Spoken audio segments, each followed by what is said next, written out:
तो जी हाँ, आप सभी सीटेट अभ्यर्थियों का करियर बुक चैनल पे सुस्वागतम। उम्मीद है आप लोग अच्छे होंगे। तो चलिए, हम लोग का जो एक तरह से प्रैक्टिस सेट चल रहा है प्रीवियस ईयर क्वेश्चन के, उसके अगले कड़ी में पहुंचते हैं। और अगला कड़ी जो है आपका 17 जनवरी 2023 के जो आपका एग्जाम है उसके पेपर को हम लोग डिस्कशन करेंगे, पैटर्न को भी समझेंगे। और इस सेशन में के बारे में बता दूं कि जो क्वेश्चन का जो एक लेवल है वो अच्छा क्वेश्चन है, ठीक ना। तो सबसे पहले अपना कॉपी कलम निकालिए, क्योंकि हम लोग जो है अब क्वेश्चन की ओर प्रस्थान करने वाले हैं।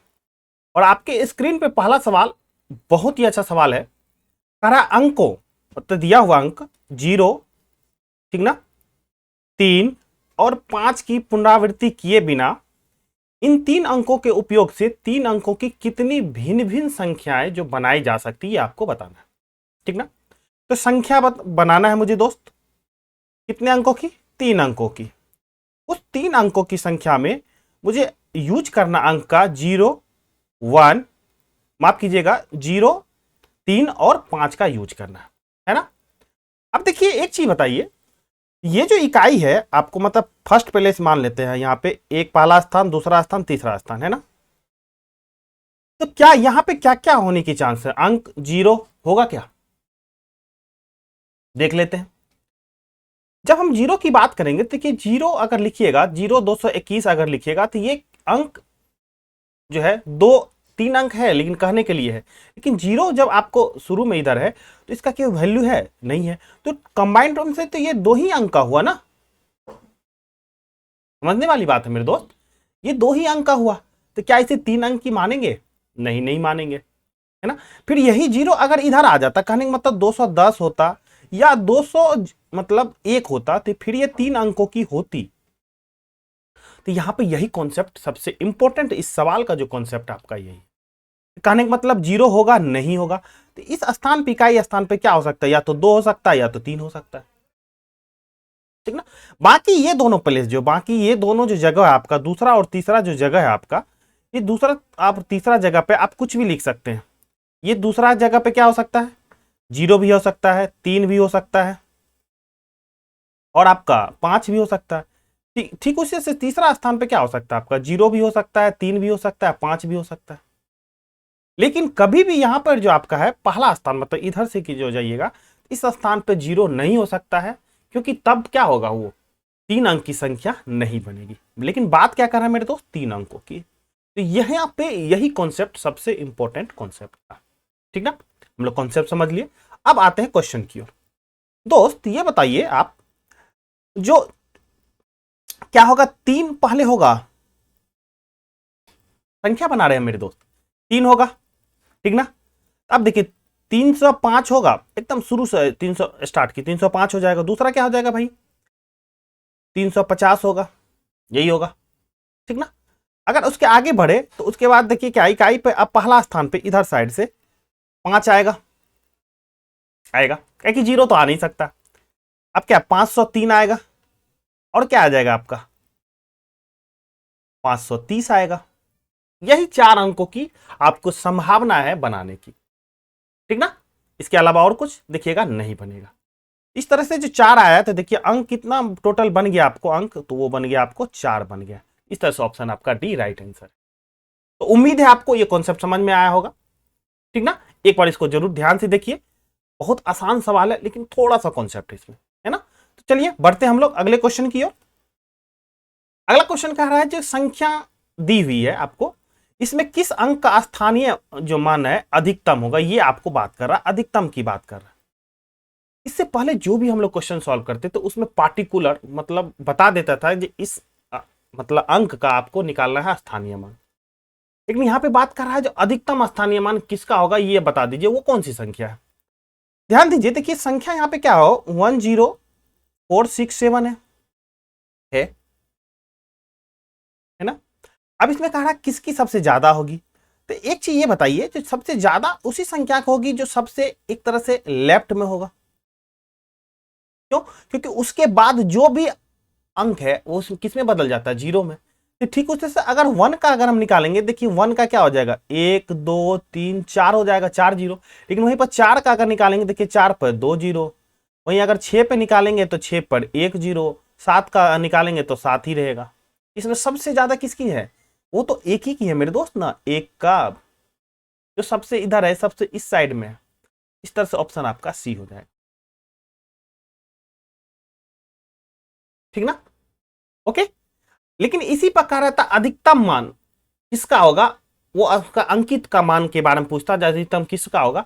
तो इस संख्या जो आपको दिया हुआ है 10467 में सबसे अधिकतम वैल्यू किसकी है? तो 7 की है।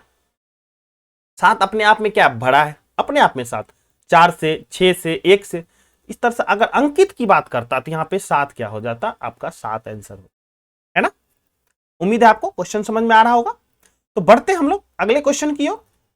अब देखिए क्या बात कर रहा है अगला क्वेश्चन में, कह रहा है 20 लीटर दूध को, ध्यान दीजिएगा, 20 लीटर दूध को किसी स्कूल के सभी विद्यार्थियों में समान रूप से वितरित किया गया। दूध कितना है भैया? 20 लीटर, याद में रखिएगा दूध है 20 लीटर। अब कह रहा है यदि प्रत्येक विद्यार्थी को 1/4 लीटर दूध प्राप्त हुआ, ठीक ना? तो एक विद्यार्थी को जो दूध मिल रहा है वो कह रहा है 1/4 लीटर मिल रहा है। बहुत अच्छी बात है भैया। तो उस स्कूल में विद्यार्थियों की संख्या कितनी थी ये आपको बताना है। देखिए बात क्या कर रहा है, विद्यार्थियों की संख्या की बात कर रहा है, ठीक ना?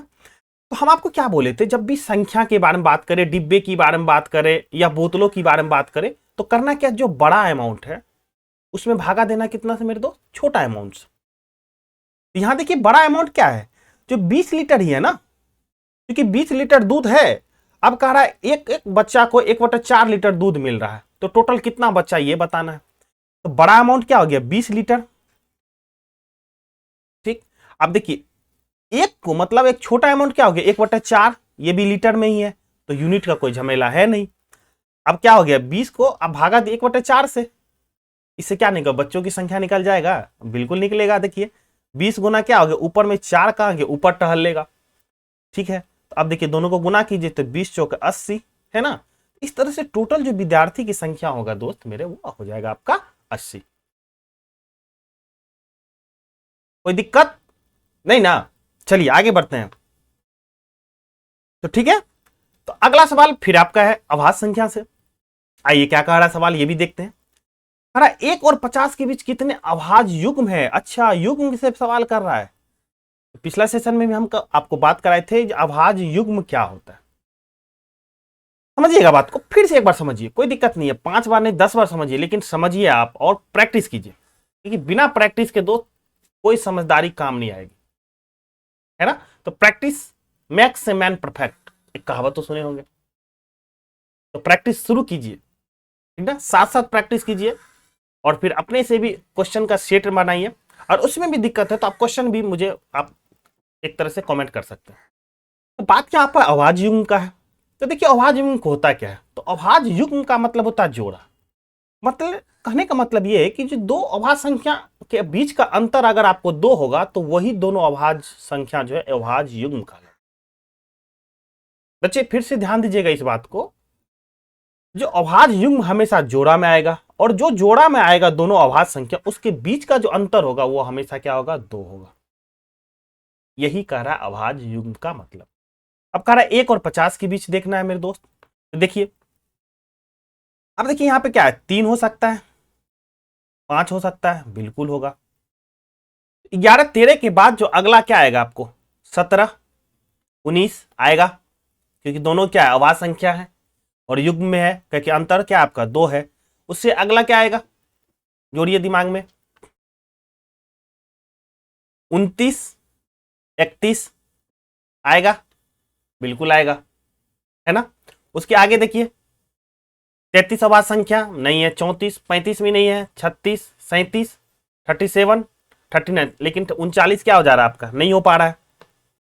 और उसके आगे जाइएगा तो 41 और 43 होगा, ठीक ना? ओके। देखिए दोस्त यहां पे एक और चीज यहां पे ऐड होगा, थोड़ा सा मिसिंग हो गया है आपका, ये हो जाएगा आपको 5 और 7 होगा, है ना? जल्दीबाजी के चक्कर में ऐसा हो गया। ये 5 और 7 आपका, ये भी एक अभाज्य युग्म है। तो टोटल संख्या जो अभाज्य युग्म का हो गया 1 2 3 4 5 6 हो गया। तो टोटल संख्या जो हो गया आपको 6 होगा, अभाज्य संख्या 1 से 50 के बीच। वहीं पे 1 से अगर 100 के बीच बात कर रहे थे तो पिछला सेशन में कराए थे, वो उसकी संख्या कितनी थी? वो 8 था, है ना? तो चलते हैं हम लोग नेक्स्ट क्वेश्चन की ओर। अगला क्वेश्चन है, कह रहा एक उचित भिन्न और एक विषम भिन्न का गुणनफल है, ये आपको बताना है, जो क्या है। अब देखिए बात यह है कि उचित भिन्न क्या होता है और विषम भिन्न क्या होता है, ये जानना यहां बहुत जरूरी है। कि जब तक आप उचित और विषम भिन्न नहीं जानिएगा तो सवाल सॉल्व करना बहुत डिफिकल्ट होगा, फिर तो तुक्केबाजी होगी। लेकिन यहाँ तुक्केबाजी करना नहीं है, समझना है सवाल को। तो उचित भिन्न के बारे में सबसे पहले एक चीज बता दे, जो एक चीज ये बताइए, आप पढ़ने लिखने के बाद जब कॉपी किताब को रखते हैं तो कैसे रखते हैं आप? सबसे पहले क्या नीचे में क्या रखते हैं? जिस किताब का एक तरह से एरिया ज्यादा हो या जिसकी लंबाई चौड़ाई ज्यादा हो उसको रखते हैं, उसके बाद उससे छोटा को, फिर उसके छोटा को, फिर उससे छोटा को, है या नहीं? और ये तरीका को आप क्या समझते हो? उचित समझते हैं, प्रॉपर वे में समझते हैं, है ना? कहने का मतलब जो नीचे मेरा है, नीचे वो मेरा ज्यादा है, और ऊपर जो है मेरा क्या है, ऊपर वाला किताब क्या होगा, छोटा होगा। बात समझ में आई? इसको उचित समझते हैं। अब तो भिन्न क्या होता है? भिन्न देखिए किस प्रकार होता है। भिन्न में हमेशा दो चीज मिलेगा आपको, एक तो मिलेगा अंश बाबा, दूसरा मिलेगा हर, ठीक ना? तो उचित में अभी हमने क्या सीखा? जो उचित जब भी होगा, जब जब नीचे नीचे मेरा क्या होगा, ज्यादा होगा। कहने का मतलब हर मेरा ज्यादा होगा, यहां पे हर क्या होगा, ज्यादा होगा। हर जो होगा वो आपका ज्यादा होगा, ठीक ना? और आपका अंश क्या होगा, अंश कम होगा। कहने का मतलब छोटा होगा, अंश क्या होगा आपका, कम होगा। इस तरह के भिन्न को उचित भिन्न कहते हैं। जिसे आप किताब भी रखते हैं तो नीचे क्या होता है आपका, ज्यादा, मतलब ज्यादा बड़ा किताब रखते हैं, इसके ऊपर छोटा, उससे फिर छोटा, फिर छोटा। यही उचित तरीका है। इसके एग्जाम्पल से भी समझ लेते हैं। क्या 1/2 को हम कह सकते हैं ये क्या उचित भिन्न है? हाँ है, क्योंकि एक क्या मेरा अंश में क्या है, छोटा है, हर क्या मेरा बड़ा है ना? तो ये हो गया उचित भिन्न। अब दूसरी बात जो है वो कर रहा है मेरे दोस्त, वो बात कर रहा है विषम के बारे में। तो कोई नहीं, अभी विषम के बारे में हम बता देते हैं आपको। जब वो विषम की बात कर रहा है तो जस्ट विषम क्या हो जाएगा आपका, जस्ट उल्टा हो जाएगा। क्यों? कोई नहीं, उल्टा ही है भाई। अंश बटे हर हो रहा है कहानी इसका, अंश और हर। तो यहाँ पे अंश क्या होगा आपका, बड़ा होगा मेरे दोस्त, और हर क्या होगा, छोटा होगा। एग्जाम्पल से कोई नहीं, इसी को उल्टा कर दीजिए। 2/1 मतलब 2/1, ये क्या हो गया आपका, क्योंकि 2 जो है आपका अंश है, ये बड़ा है, एक क्या आपका हर है, ये क्या है आपका छोटा है। तो ये क्या हो गया, विषम भिन्न हो गया। अब कह रहा है दोनों का गुणनफल। एग्जाम्पल भी आ गया मेरे पास, ये आ गया एग्जाम्पल, ये आ गया। अब कह रहा है दोनों को गुणनफल करना है। तो कोई नहीं, ये तो काम बहुत आसान है, कर देते हैं अभी। क्या हो, 1/2 को गुना कीजिएगा आप क्या, 2/1 से। देखिए कि ये कैंसिल आउट हो गया, इक्वल टू 1 हो गया। अब देखिए कहानी क्या कह रहा है, जो उचित भिन्न और विषम भिन्न दोनों से बड़ा होता है, मतलब जो आप गुणनफल करते हैं, जो एक आया, ये कह रहा है इससे भी बड़ा होगा, इससे भी बड़ा होगा। देखिए इससे तो बड़ा है, 1/2 से तो बड़ा है, लेकिन 2 से क्या बड़ा है वो नहीं। तो बात तो ये गलत हो गया। अगला देखिए क्या कह रहा है, उचित और विषम भिन्न दोनों से छोटा होता है, ये भी बात गलत है। क्योंकि जो एक आया है, एक क्या 1/2 से बड़ा है, बट 2 से क्या है, छोटा है। अगला देखिए, उचित भिन्न से बड़ा होता है। उचित भिन्न कौन हो गया, 1/2, 1/2 से बड़ा है एक, हाँ बात सही है। कहा विषम भिन्न से छोटा होता है, विषम भिन्न 2 है तो 2 से छोटा एक आ गया, हाँ है। कहने का मतलब ऑप्शन सी जो है आपका राइट हो गया। तो अभी आपने समझा उचित भिन्न को, विषम भिन्न को, और उसके द्वारा जो सवाल है उसको भी समझा आपने आसानी से, ठीक ना? तो चलिए बढ़ते हैं अगले क्वेश्चन की ओर। 4 अंकों की अधिकतम और न्यूनतम संख्याओं का योगफल है, ये आपको बताना है। और ये सवाल बहुत आसान है, आप इसे आसानी से सॉल्व कर सकते हैं। तो आइए, 4 अंकों की अधिकतम, अधिकतम का मतलब 4 9, कोई दिक्कत नहीं होनी चाहिए। न्यूनतम मतलब 4 अंकों की है, तो न्यूनतम करने का मतलब ये रहा कहानी इसका न्यूनतम का। बाकी देखिए 3 9 1 2 3, और ये हो जाएगा 9 1 10। कहानी इस तरह से आपका बी पे समाप्त हो जाएगा। बहुत ही आसान सवाल था। बढ़ते हैं हम लोग अगले क्वेश्चन की ओर। एक बिंदु से होकर खींची जाने वाली रेखाओं की संख्या है, ठीक ना? यहां पे एक बिंदु है, इस बिंदु से जो आप रेखा खींच सकते हैं, कितनी खींच सकते हैं, इसकी संख्या आपको बताना है।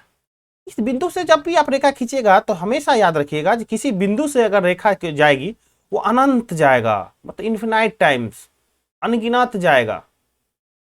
इस तरह से ऑप्शन आपका डी हो जाएगा। किसी भी बिंदु से आप जो लाइन खींचते हैं, रेखा खींचिएगा, तो आपको इनफिनाइट लाइन खींच सकते हैं। ओके, तो बढ़ते हैं अगले क्वेश्चन की ओर। और अगला क्वेश्चन क्या कह रहा है जरा समझते हैं, ठीक ना। कह रहा है एक घन का, समझिएगा बात को, एक घन का प्रत्येक फलक किस आकार का होता है, ठीक ना। घन की बात कर रहा है मेरे दोस्त,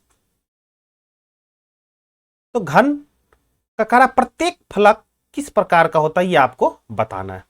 कोई नहीं, देखिए ये घन जो है आपके सामने बन के तैयार हो गया। अब कह रहा है जो उसकी जो घन का जो फलक है, फलक का आकार किस प्रकार होता है, कह रहा है क्या आयताकार होता है, वर्ग होता है, त्रिभुज होता है, पंचभुज होता है, ये बताना आपको। अच्छा एक चीज दोस्त ये बताइए आप, जो ये जो आपका फलक है इस साइड का हम पॉइंट कर रहे हैं, ये साइड जो आपका है इसकी आकार किस प्रकार की है, क्योंकि घन का लंबाई तो जो भी भुजा होता है आपका, भुजा सारा क्या होता है, समान होता है, ठीक ना, एक समान होता है। तो अगर ये ए है, समझिएगा ये ए है तो ये भी ए होगा और ये भी ए होगा, क्योंकि लंबाई चौड़ाई ऊंचाई तीनों ए होगा। तो अब इसकी आकृति ये भी ए है, ये भी ए है, तो ये भी ए होगा और ये भी ए होगा। तो कहने का मतलब ये जो एक फलक है आपका, ये फलक जो है आपका, ये फलक इसका क्या है, ये ए भी ए है, ये भी ए है, ये भी ए है और ये भी ए है। तो इस तरह की आकृति को आप क्या बोलते हैं, जिसकी वो चतुर्भुज जिसकी चारों भुजा बराबर है, क्या बोलते हैं उसे, वर्ग ही ना बोलते हैं। इस तरह से उसका जो फलक है वो फलक आपका क्या हो जाएगा, वर्ग हो जाएगा, है ना। तो चलते हैं हम लोग अगले क्वेश्चन की ओर। अगला क्वेश्चन बहुत ही प्यारा क्वेश्चन है और बहुत ही आसान क्वेश्चन है।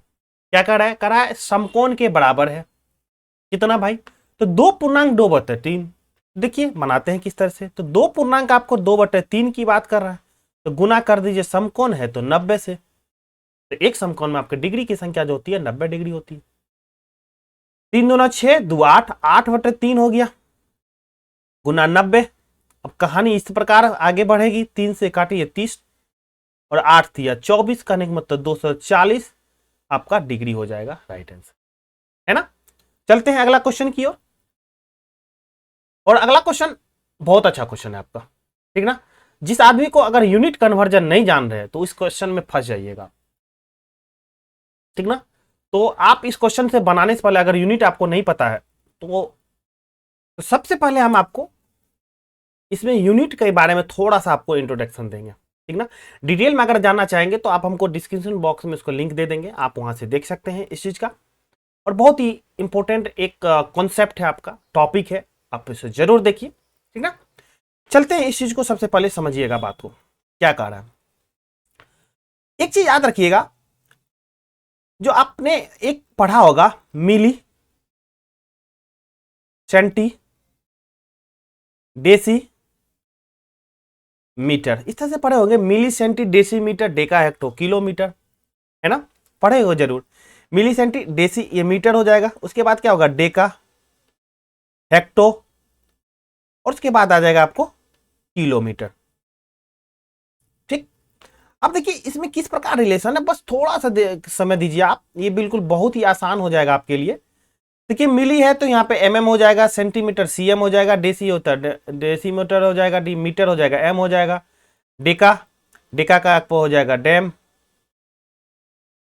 और हेक्टो को लिखते हैं आपको एचएम लिखते हैं, हेक्टोमीटर हो गया, और किलोमीटर तो आपका किलोमीटर है, ठीक ना।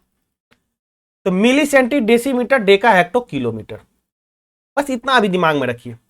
अब देखिए क्या कह रहा है यहाँ पे, जो पहले माह में 67 किलोमीटर, तो किलोमीटर एगो रख दिए भाई, किलोमीटर बात आ रहा है। उसके बाद क्या हेक्टोमीटर, हेक्टोमीटर रख दिए। उसके बाद क्या है डेकामीटर, तो डेकामीटर रख दिए। लेकिन दूसरे माह में वो क्या कर रहा है, किलोमीटर इतना किलोमीटर 8 डेकामीटर और 7 मीटर की दूरी तय कर रहा है, तो कहने का मतलब 1 मीटर और ऐड हो गया,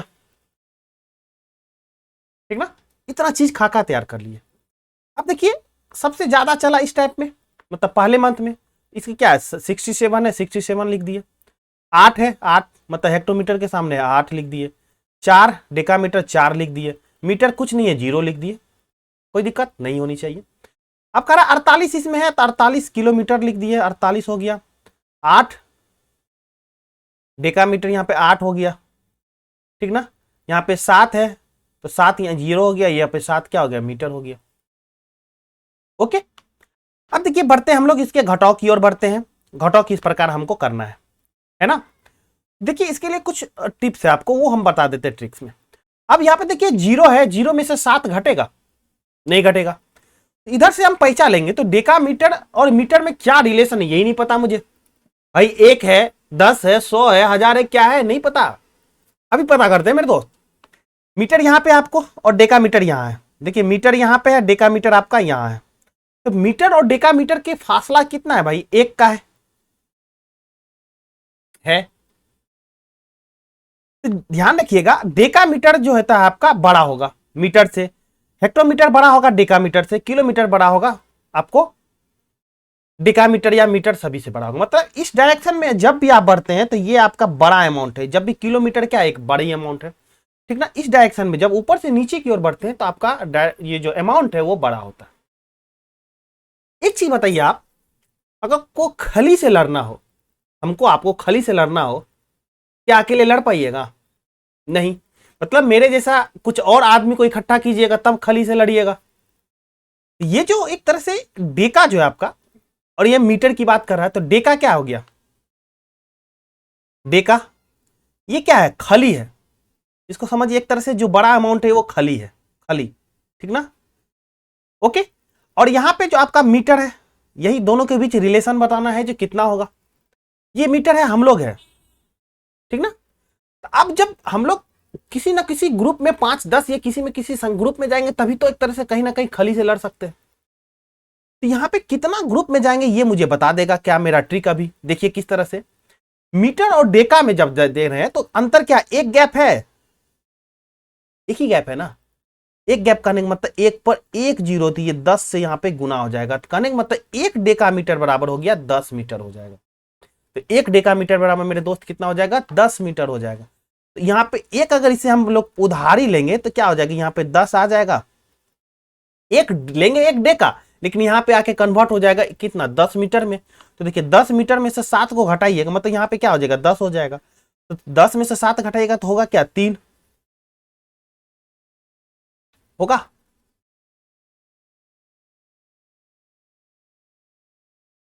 ओके, और यहाँ पे एक चीज है, यहाँ पे 8 डैम है दोस्त, यहाँ पे तो 8 डैम, यहाँ पे ये 8 हो जाएगा और यहाँ पे कुछ नहीं है हेक्टोमीटर, तो यहाँ पे ये 0 होगा, ठीक ना। ये करेक्शन थोड़ा कर लीजिएगा। अब देखिए यहाँ पे तो मीटर का बात खत्म हो गया। यहाँ से भी आप सवाल बना के निकल सकते हैं। जो 3 आपका आंसर है, ऑप्शन सिर्फ 9 में है, मतलब ए में ऑप्शन है। लेकिन आगे सवाल सॉल्व करते हैं। तो यहाँ पे 3 हो गया टोटल, क्योंकि 4 था, 1 तो दे दिया उसको, ये 3 हो गया। अब ये 3 में से 8 घटेगा नहीं, तो ये क्या करेगा, हेक्टोमीटर से पैसा लेगा। हेक्टोमीटर से पैसा लेगा तो भाई हेक्टोमीटर उसको आपको पैसा दे दिया, लेकिन कितना आएगा यहाँ पे, 1 तो देगा, वो 1 हेक्टो देगा, लेकिन 1 हेक्टो कितना डेका मीटर के बराबर है ये तो मुझे नहीं पता। आइए हम पता करते हैं यहाँ पे। अब देखिए यहाँ पे हेक्टो है, तो अब ये जो हेक्टो हो गया, हेक्टो हो गया खली। अब हेक्टो खली हो गया और क्या हो गया, डेका उससे छोटा है, तो छोटा डेका हो गया। तो ये आपका क्या हो गया, हम लोग जैसा आदमी हो गया डेका। अब देखिए दोनों के बीच गैप कितना है, 1 का है। तो 1 का गैप करने का मतलब क्या हो गया, 1 पर 1 जीरो, ये इसके बराबर हो गया, है ना। ये बड़ा है और बड़ा को किसी के मतलब छोटे के बराबरी करना है, मतलब तो क्या होगा, छोटा जब झुंड में आएगा तभी वो बड़ा की बराबरी कर सकता है। तो झुंड मतलब कहीं ना कहीं क्या गुना में होगा, है ना। इस तरह से क्या हो गया 10, तो 10 क्या हो गया यहाँ पे 14 हो जाएगा। 1 तो दे दिया है, तो टोटल क्या हो गया 10, तो मतलब 13 हो गया। तो 13 में से 8 घट गया, तो 8 5 13 करने का मतलब ये 5 हो गया। और यहाँ पे क्या बचा था, 7 बचा था, 7 में से 0 घटाना है तो 7 ही हो जाएगा।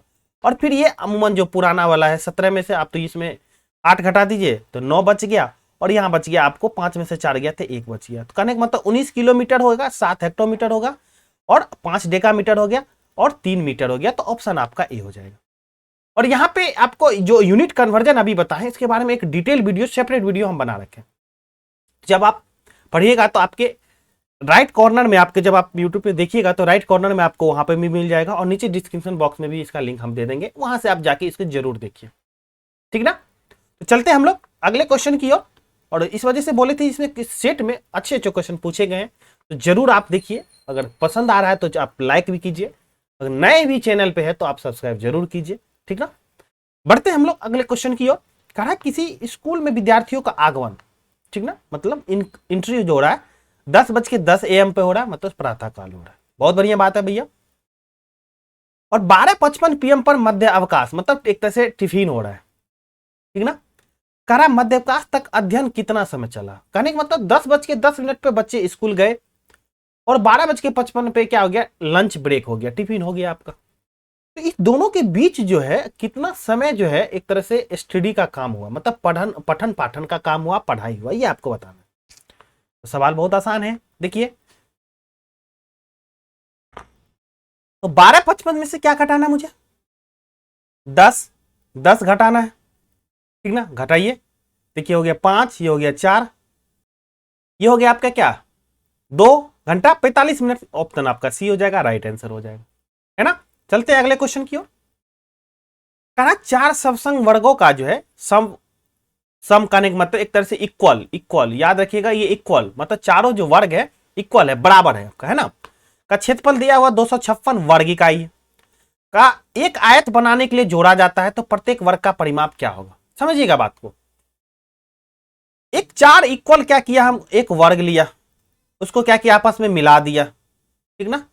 इस मिलाने के बाद क्या हो जा रहा है, एक वर्ग बन रहा है, इशारा इक्वल है। तो ये क्या है, मिलाने के बाद क्या हो जा रहा है कि एक आयत बन गया, है ना।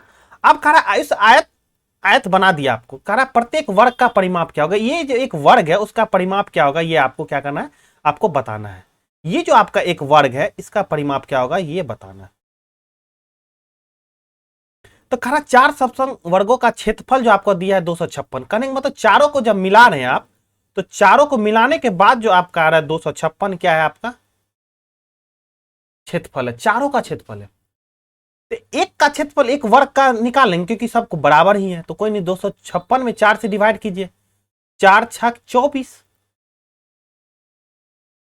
है, और 4×4 = 16। कहने का मतलब एक का अगर क्षेत्रफल की बात करें तो क्या है 64 है। तो 64 हो गया किसका, आपका क्षेत्रफल। तो देखिएगा जब वर्ग का जो क्षेत्रफल होता है आपका, क्षेत्रफल एरिया की होता है तो क्या होता है भुजा स्क्वायर, ठीक ना। तो वहीं अगर भुजा की बात करें तो क्या होगा, रूट अंडर एरिया बराबर क्या हो जाएगा, भुजा होगा। तो यहां पे क्या है, रूट अंडर आपका 864 हो जाएगा, ये 64 रूट का कीजिएगा तो ये निकल जाएगा भुजा। तो कहने का मतलब क्या 8×8 = 64, इसका इक्वल टू हो जाएगा 8 होगा। तो कहने का मतलब ये जो है आपका 8 हो जाएगा, ये भी 8, ये भी 8, ये भी 8 और ये भी 8। और पूछ रहा है जो वर्ग का परिमाप, तो परिमाप क्या होता है, भुजा की लंबाई का योग, तो 8×4 = 32। तो ऑप्शन आपका हो जाएगा सीधा सीधा बी हो जाएगा, राइट आंसर, है ना। तो चलते हैं अगले क्वेश्चन की ओर। अगला क्वेश्चन जो है आपका पैटर्न से है और सवाल बहुत आसान सवाल है, ठीक ना। क्या है देखिएगा, 1 और 3 को जोड़ा तो 4 हो गया, बहुत बड़ी बात। 3 और 6 का है 9 हो गया, ठीक ना। 6 + 10 कर रहे हैं तो 16 हो रहा है। तो एक चीज तो याद देखिए, ये जो 3 है उठ के यहां आ रहा है, ये 6 यहां आ रहा है, ये 10 यहां आ जाएगा, एक बात तो खत्म हो गया। देखिए यहाँ पे क्या 2 का स्क्वायर है, ये 3 का स्क्वायर है, ये 4 का स्क्वायर है, तो ये 5 का स्क्वायर हो जाएगा, मतलब 25, ठीक ना। तो 10 और 25 का कॉम्बिनेशन सिर्फ और सिर्फ सी में है, इस तरह से राइट ऑप्शन आपका सी होगी। तो चलते हैं अगला क्वेश्चन की ओर। अगला क्वेश्चन कह रहा है मिलान चिन्ह निरूपण में निम्नलिखित में से कौन सा 9 प्रेक्षणों को सही रूप से निरूपित करता है, ठीक ना। तो जब भी मिलान चिन्ह को आप लिखिएगा 9 के रूप में तो इस प्रकार लिखते हैं, देखिए 1 2 3 4, और जो 5वां होगा आपको इस प्रकार होगा, ये हो गया 5, ठीक। उसी से उसको 5 के बाद एक हो जाएगा 6 7 8, ये हो जाएगा 9। तो इसी प्रकार 9 को हम लोग लिखेंगे, ओके। अगर यही बात कर लेता 10 का तो इस तरह लिख सकते 1 2 3 4, और ये हो गया 5 6 7 8 9, और ये हो गया 10, ये हो गया 10 की, और ये हो गया आपको 9 का। यहीं पे अगर बात कर लेता 11 का तो इसमें कोई नहीं, इसमें आपको एक डंडा और दे देते तो ये हो जाता आपका 11 हो जाता, ठीक ना। बढ़ते हैं अगले क्वेश्चन की ओर। अगला क्वेश्चन कह रहा है प्रथम 10 सम प्राकृतिक संख्याओं का माध्य क्या होता है, ठीक ना। माध्य का मतलब हो गया जो संख्याओं का आपका कुल योग, संख्याओं का कुल योग, बटे हो जाएगा आपका मेरे दोस्त नंबर ऑफ संख्या, मतलब संख्या कितना है उसका काउंट कीजिए, नंबर ऑफ संख्या, है ना।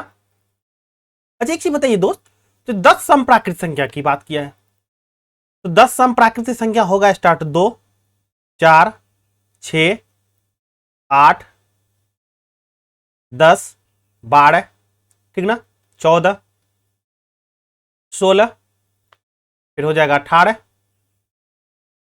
हो जाएगा उसके बाद 20, अपॉन में कितना होगा, 10 की बात किया तो नीचे में क्या हो जाएगा, सीधा सीधा 10, है ना। कोई नहीं, बहुत सिंपल है, जोड़िए, 4 2 6, 6 6 12, 8 20, 20 2 22, 22 4 26, 26 6 6 12 32, 32 8 आपका 40, मतलब हो गया 0, बच गया 4, 4 2 6, 1 7, 1 8, 1 9, 1 10, 1 11, करने का मतलब हो गया 110/10, सिंपल सा 0 0 खत्म कीजिए, बच जाएगा आपका 11 है, तो ऑप्शन आपका हो जाएगा बी। आसान है। तो माध्य और औसत, आप माध्य और औसत एक ही तरह के होते हैं। औसत में भी आप क्या करते हैं, संख्याओं का जो भी है उसका कुल योग करते हैं और भागा देते हैं आप जितना संख्या है, ठीक है। उस तरह से माध्य में भी क्या करते हैं, आप जो भी संख्या उसको क्या करते हैं, जोड़ते हैं और उसके बाद उसको भागा देते हैं नंबर ऑफ संख्या से। तो यहाँ पे आपको 10 सम की बारे में बात किया, तो सम स्टार्ट होता है 2 से और इस तरह से बढ़ते बढ़ते आपको 20 तक, इस सम को जोड़िए और 10 से भाग दीजिए, है ना। तो आज के सेशन को इतना ही मेरे दोस्त, फिर मिलेंगे हम लोग नए सेशन में नए जोश के साथ, तब तक के लिए धन्यवाद, जय हिंद।